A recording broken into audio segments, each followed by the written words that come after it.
Bonjour bien-aimés dans le Seigneur. Que la paix et la grâce nous soient données de la part de Dieu notre Père et du Seigneur Jésus-Christ. Je suis ton frère en Christ Williams Manga. Toute cette semaine, nous méditons ensemble sur les fruits visibles de la lumière. Ce vendredi 10 avril 2026, nous terminons en parlant de pourquoi une vraie lumière ne fait pas que briller, elle dérange. Si toi aussi, tu as déjà été moqué, rejeté ou traité d'étrange à cause de ta foi, si parfois tu as honte de ne plus faire comme tout le monde, alors, bien-aimé, cette méditation est pour toi. Quel est notre verset de méditation du jour? Il s'agit de 1 Pierre, chapitre 4, le verset 4, qui nous dit que « Aussi trouve-t-il étrange que vous ne vous précipitiez pas avec eux dans le même débordement de débauche, et ils vous calomnient. » Bien-aimés dans le Seigneur, écoutons ce passage une deuxième fois, tout doucement, afin de laisser chaque mot entrer en nous. 1 Pierre, chapitre 4, le verset 4. Aussi trouve-t-il étrange que vous ne vous précipitiez pas avec eux dans le même débordement de débauche, et ils vous calomnient. Bien-aimés, quel est le sens profond de ce passage? Pour le comprendre, prenons une image. Imagine un groupe d'oiseaux qui tournent en rond dans une cage. Un jour, l'un d'eux s'envole. Il découvre le ciel, les arbres, la liberté. Il revient voir les autres, mais au lieu de le suivre, ils le regardent bizarrement. Ils disent « Qu'est-ce qu'il y a? Pourquoi il ne tourne plus comme nous ?» Ils ne comprennent pas et trouvent ça étrange. Bien-aimés, voilà l'image que Pierre utilise pour nous parler du prix de la lumière. Quand tu changes vraiment, quand tu sors du péché, quand tu ne fais plus comme tout le monde, les autres ne comprennent pas. Ils te trouvent étrange. Parfois, ils se moquent. Parfois, ils t'attaquent. Et c'est normal.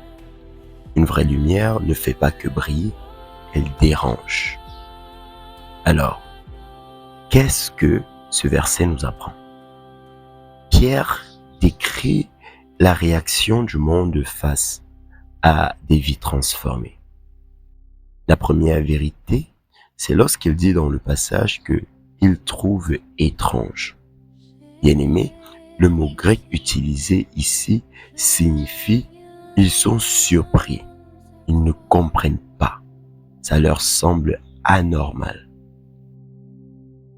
En effet, bien-aimé, pour le monde, un chrétien qui ne fait plus comme avant, c'est bizarre. Pourquoi il ne ment plus? Pourquoi il ne se venge pas? Pourquoi il pardonne? Pourquoi il ne va plus à certaines soirées? C'est étrange. La deuxième vérité, c'est lorsque ce passage nous dit que vous ne vous précipitiez pas avec eux. Avant, bien-aimé, tu courais avec eux. Tu faisais comme tout le monde. Maintenant, tu t'arrêtes. Tu ne te précipites plus. Tu ne suis plus le mouvement. Et ça les dérange. La troisième vérité, c'est lorsque le passage dit dans le même débordement de débauche. Pierre parle de tout ce qui est excessif, malsain et destructeur. Les plaisirs qui détruisent, les paroles qui blessent, les comportements qui éloignent de Dieu. C'est ce dont tu es sorti, bien-aimé. La quatrième vérité, c'est lorsque le passage dit « et ils vous calomnient ». Ils disent du mal de toi. Il se prend pour qui? Il est devenu coincé. Il est dans une secte. Bien-aimé, ne t'étonne pas. c'est la preuve que tu as vraiment changé. Alors, quel piège ce verset expose-t-il que nous devons absolument éviter? Le piège que ce verset expose est celui de vouloir être aimé par tout le monde. En effet, beaucoup de chrétiens veulent plaire à Dieu et plaire au monde en même temps. Ils veulent la lumière sans déranger. C'est impossible. Si tu changes vraiment, ça va se voir et ça va déranger. Si ton changement ne gêne personne, il est peut-être superficiel. Alors, comment accepter d'être étrange aujourd'hui? Bien-aimés, prenons un temps pour mettre en pratique ce que nous venons d'apprendre. En 5 étapes, voyons comment tenir bon quand le monde nous trouve étranges. La première étape, bien-aimé, consiste à te souvenir d'une fois où ta foi a dérangé. Concrètement, quand est-ce que quelqu'un a trouvé étrange ton comportement de chrétien? Une moquerie, une critique, un rejet? Comment as-tu réagi? As-tu eu honte ou as-tu tenu bon? Dans la deuxième étape, bien-aimé, si ça ne t'est jamais arrivé, demande-toi pourquoi. Concrètement, peut-être que tu vis ta foi en cachette. Peut-être que tu n'as pas vraiment changé. Peut-être que tu fais comme tout le monde pour ne pas déranger. Sois honnête devant Dieu. Troisième étape, accepte la vraie lumière, celle-là même qui dérange. Concrètement, ne cherche pas à être aimé de tous. Cherche à être fidèle. Jésus a été incompris, calomnié et rejeté. Le serviteur n'est pas plus grand que son maître, ne l'oublie jamais. Et dans la quatrième étape, prie pour ceux qui te calomnient. Concrètement, bien-aimé, ne leur rends pas l'appareil, ne les haïs pas, prie pour eux. Dis, Père, pardonne-leur, ils ne savent pas ce qu'ils font. Cinquième étape, tiens bon. Concrètement, bien-aimé, ne retourne pas en arrière. Ne te précipite plus avec eux. Reste dans la lumière, même si ça coûte. Alors, bien-aimé, qu'est-ce qui changera concrètement dans notre vie quotidienne si nous intégrons parfaitement cet enseignement? Voyons cela sous plusieurs aspects. Aspect numéro 1, c'est quand nous aurons honte d'être différents. Comment réagirons-nous?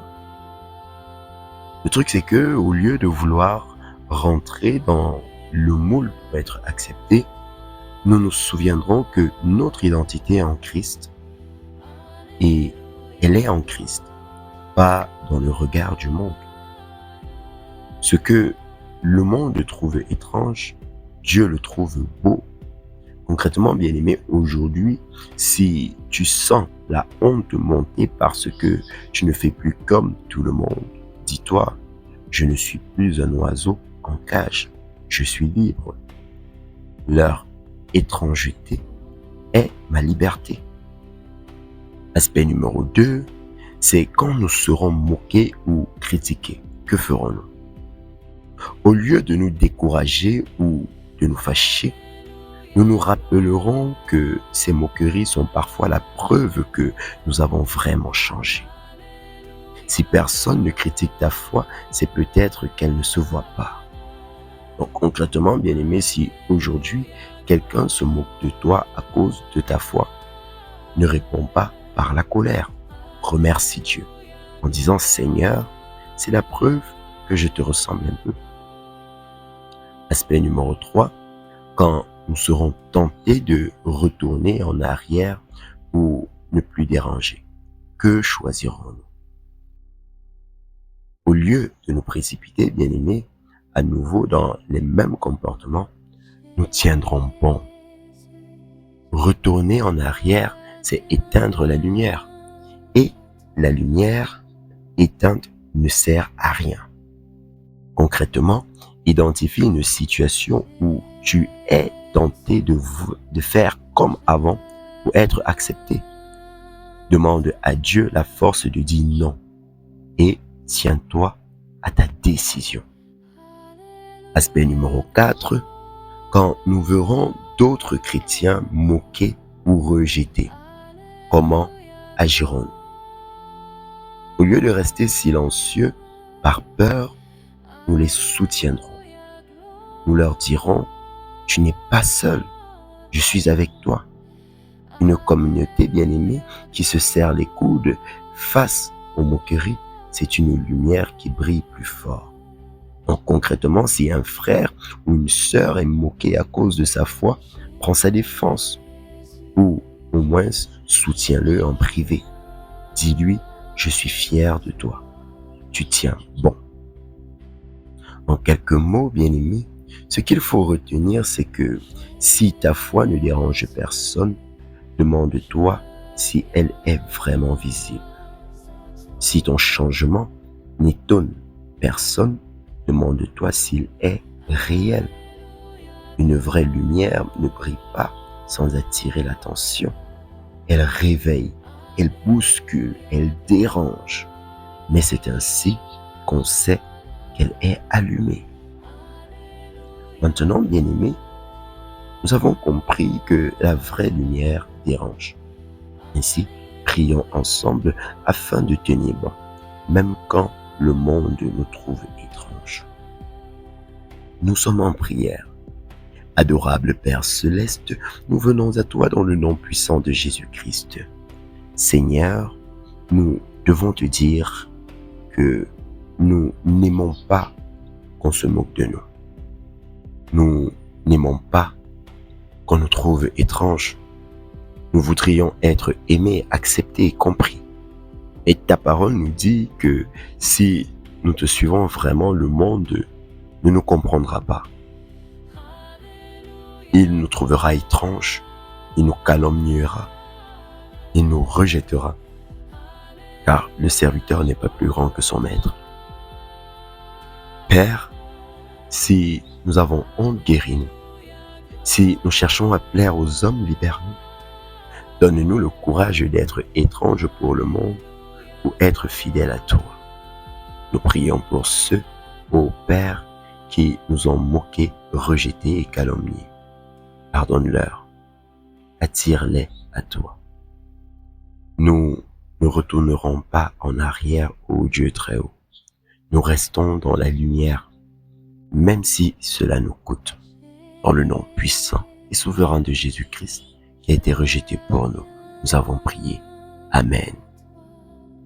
Bien-aimé dans le Seigneur, alors que nous arrivons au terme de cette méditation, j'aimerais que tu retiennes que si ta foi ne dérange personne, demande-toi si elle est vraiment visible.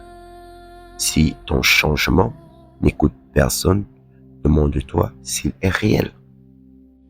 Une vraie lumière ne brille pas sans attirer l'attention. Elle réveille, elle bouscule, elle dérange. Et c'est ainsi qu'on sait qu'elle est allumée. Alors, bien-aimé, tiens bon. Ne retourne pas dans la cage. La liberté et la lumière en valent la peine. Si tu as besoin d'être accompagné pour tenir face aux moqueries, tu n'as pas à le faire seul, parce que c'est ensemble que nous apprenons à rester dans la lumière, même quand le monde nous trouve étranges. C'est pourquoi je t'invite à rejoindre notre groupe de suivi actif chaque jour dans la présence de Dieu sur WhatsApp.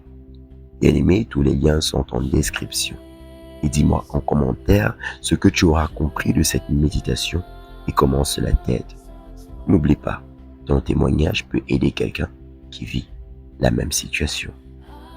Alors, que Dieu nous fortifie. On se dit à demain pour notre récapitulatif dans la présence de Dieu. Amen.